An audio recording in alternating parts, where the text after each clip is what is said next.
Hello hamsters, hamster academy के एक और एपिसोड में आपका स्वागत है। आज हम एक बहुत ही इनोवेटिव ब्लॉकचेन प्लेटफॉर्म के बारे में बात करने वाले हैं, जिसे द ओपन नेटवर्क या टॉन भी कहा जाता है। टॉन एक डिसेंट्रलाइज्ड और ओपन ब्लॉकचेन प्लेटफॉर्म है, जिसे ब्लॉकचेन उत्साही लोगों की एक कम्युनिटी द्वारा बनाया गया है, जिसका तकनीकी आधार मूल रूप से टेलीग्राम की टीम द्वारा डिजाइन किया गया था। हाँ, आपने सही सुना, वही मैसेंजर जिसे आप हर दिन इस्तेमाल करते हैं। टॉन का मुख्य मिशन ये है कि टेलीग्राम में वेब3 इकोसिस्टम का निर्माण करके हर पॉकेट में क्रिप्टो को डाला जाए। टॉन ब्लॉकचेन डेटा और फाइनेंशियल ट्रांजैक्शन के लिए एक तेज और स्केलेबल प्लेटफॉर्म है। यह वह प्लेटफॉर्म है जो ब्लॉकचेन टेक के मास एडॉप्शन के लिए सबसे उपयुक्त है, क्योंकि यह क्रिप्टो को आसान बनाता है, बिल्कुल टेक्सटिंग की तरह। कल्पना कीजिए कि टॉन एक हाईवे की तरह है, जहां हर ब्लॉकचेन एक अलग सड़क है और हर ट्रांजैक्शन एक तेजी से चलती हुई कार है। टॉन का मुख्य उद्देश्य डेटा और क्रिप्टोकरेंसी के तेज और सुरक्षित ट्रांजैक्शन को पूरी दुनिया में संभव बनाना है, और इसी कारण से यह प्रति सेकंड हजारों ट्रांजैक्शंस को प्रोसेस करने में सक्षम है। तो वो क्या चीज है जो टॉन को खास बनाती है? सबसे पहले है इसका नेटवर्क। आप टॉन को ब्लॉकचेन का एक ग्रुप मान सकते हैं। टॉन एक साथ काम करने वाली कई ब्लॉकचेन्स को मिलाता है। टॉन डायनामिक शार्डिंग नामक एक इनोवेटिव तकनीक का उपयोग करता है, जो ट्रांजैक्शन की गति को तेज करता है। कल्पना कीजिए कि आपके पास एक बहुत बड़ी अखरोट है, जिसे आप तोड़ नहीं सकते। यह शार्डिंग मैकेनिज्म इस अखरोट को कई टुकड़ों में तोड़ देता है, जिससे उन्हें प्रोसेस करना आसान हो जाता है। इससे टॉन नेटवर्क को इस तरह की स्केलेबिलिटी को बनाए रखने और विशाल मात्रा में ट्रांजैक्शन को संभालने में मदद मिलती है। टॉन की क्रिप्टोकरेंसी को टॉन कॉइन कहा जाता है। टॉन कॉइन का उपयोग चेन पर ट्रांजैक्शन और अन्य ऑपरेशंस के भुगतान करने के लिए किया जा सकता है। यदि आप अपने हैमस्टर दोस्त को कुछ टॉन कॉइन भेजना चाहते हैं, तो आपको इसके लिए बहुत कम फीस देनी होगी। और अब आइए टॉन के मुख्य भागों में गहराई से जानें। मास्टर चेन पूरे टॉन नेटवर्क के संचालन को नियंत्रित और कोऑर्डिनेट करने वाली सेंट्रल ब्लॉकचेन है। यह नेटवर्क के भीतर सभी अन्य ब्लॉकचेनों के सिंक्रोनाइजेशन और सही फंक्शनैलिटी को सुनिश्चित करता है। वर्क चेन्स खास ब्लॉकचेन होते हैं, जो मास्टर चेन के अंतर्गत काम करते हैं। प्रत्येक वर्क चेन को विशिष्ट कार्यों को संभालने के लिए डिजाइन किया गया है। उदाहरण के लिए, एक वर्क चेन ट्रांजैक्शन को प्रोसेस करने के लिए समर्पित हो सकती है, दूसरी डेटा स्टोरेज के लिए, और एक और स्मार्ट कॉन्ट्रैक्ट्स के मैनेजमेंट के लिए। वाह, कमाल है। टॉन प्रूफ ऑफ स्टेक के कॉन्सेंसस मैकेनिज्म का उपयोग करता है, ठीक उसी तरह जैसे इथेरियम करता है। मैंने तुम लोगों को हमारे इथेरियम एपिसोड में इसके बारे में बताया था। और एक और मैकेनिज्म है जिसे बिजेंटाइन फॉल्ट टॉलरेंस कहा जाता है। यह टेक्नोलॉजी यहाँ तक कि कुछ ब्लॉकों के ठीक न होने पर भी चेन की सुरक्षा और स्थिरता सुनिश्चित करती है। टॉन पर एक पूरी इकोसिस्टम के एप्लीकेशन और सेवाओं का विकास किया गया है, जो इसके यूजर्स को नेटवर्क के साथ बिल्कुल अलग स्तर पर इंटरैक्ट करने में मदद करेगा। यूजर्स डिसेंट्रलाइज एप्लीकेशंस बना सकेंगे, मैसेज भेज सकेंगे, डेटा स्टोर कर सकेंगे और बहुत सारी और भी शानदार चीजें कर सकेंगे। ठीक है, तो हमने अभी ये जाना कि द ओपन नेटवर्क एक डिसेंट्रलाइज्ड प्लेटफॉर्म है, जो तेज और स्केलेबल डेटा और क्रिप्टो ट्रांजैक्शन को सक्षम बनाता है। इसकी अद्वितीय संरचना, गतिशील शार्डिंग, स्मार्ट कॉन्ट्रैक्ट्स और प्रूफ ऑफ स्टेक के कंसेंसस मैकेनिज्म के कारण टॉन और भी ज्यादा डेवलप हो सकता है।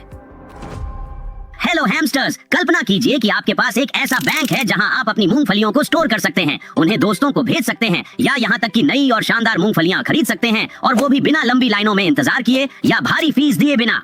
सोलाना उस बैंक की तरह है, लेकिन डिजिटल करेंसी के लिए।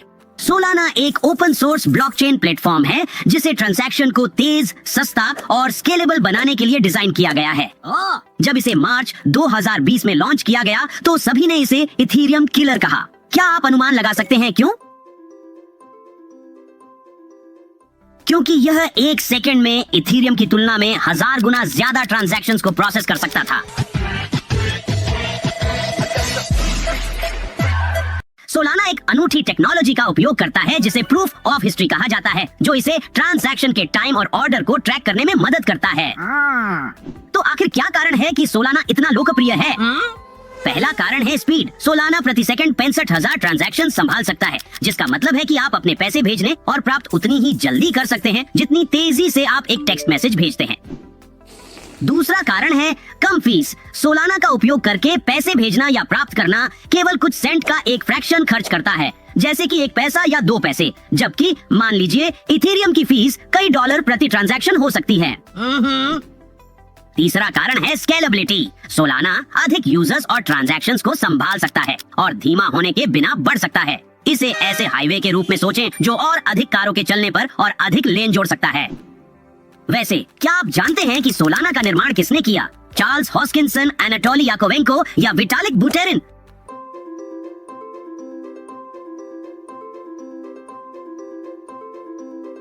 ये एनाटोली याकोवेंको थे। सोलाना के साथ आप क्या कर सकते हैं? अन्य यह ब्लॉकचेन की तरह सोलाना आपको निम्नलिखित करने की अनुमति देता है।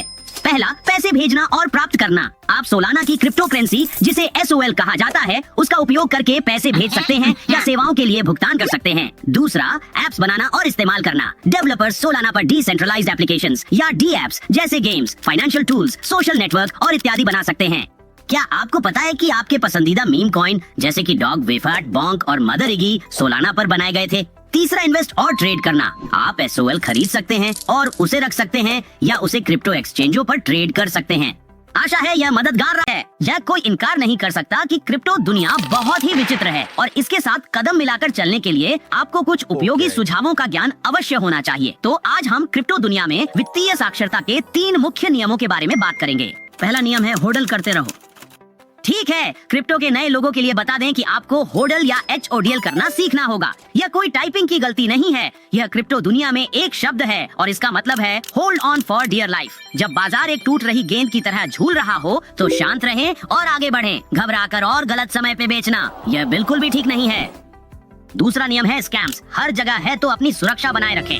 क्रिप्टो वाइल्ड वेस्ट जैसे है, अवसरों से भरपूर लेकिन बुरे अभिनेताओं से भरी हुई। फिशिंग ईमेल्स, नकली वेबसाइटों और संदिग्ध निवेश योजनाओं से सावधान रहें। हर चीज की पुष्टि करें, अपनी खुद की रिसर्च करें और सिर्फ इसलिए कि आपके चचेरे भाई के सबसे अच्छे दोस्त के पड़ोसी ने आपसे कहा कि कुछ सिक्के चांद पर जा रहे हैं, इसका मतलब यह नहीं कि आपको अपनी जीवन भर की जमा पूंजी उसमें डाल देनी चाहिए। यह मूंगफलियों के साथ भी ऐसा ही है। अगर सभी लोग खरीद रहे हैं इसका यह मतलब नहीं कि आपको भी खरीदनी चाहिए। अगर आपको उन मूंगफलियों का स्वाद पसंद नहीं आया तो, या और भी बुरा क्या हो सकता है, अगर आप उनसे एलर्जिक हो तो। साथ ही फोमो और FUD से सावधान रहें, यानी फियर ऑफ मिसिंग आउट और फियर, अनसर्टेनिटी और डाउट आपके कंधों पर राक्षस और देवदूत की तरह होते हैं। फोमो धीरे से कहता है अभी उस सिक्के को खरीद लो, हर कोई खरीद रहा है, जबकि FUD धीरे से कहता है सब कुछ बेच डालो, आसमान गिरने वाला है। इन विचारों पर ज्यादा ध्यान न दें, अपने निर्णय फैक्ट्स के आधार पर लें, भावनाओं के आधार पर नहीं। तीसरा नियम है अपने सभी मूंगफलियों को एक ही डिजिटल टोकरी में न रखें। यह लुभावना हो सकता है कि आप अपनी सारी जमा पूंजी उस एक सिक्के में लगा दें जिसके बारे में सभी कह रहे हैं कि वह आपको अमीर बना देगा, लेकिन फाइनेंस का गोल्डन रूल है डाइवर्सिफिकेशन। अपने पोर्टफोलियो को डाइवर्सिफाई करना मतलब विभिन्न प्रकार की संपत्तियां प्राप्त करना है, न कि सिर्फ एक। इस तरह जब एक सिक्के की कीमत गिर रही हो तो आपके पोर्टफोलियो में अन्य सिक्के होते हैं जो शायद अच्छा परफॉर्म कर रहे हों।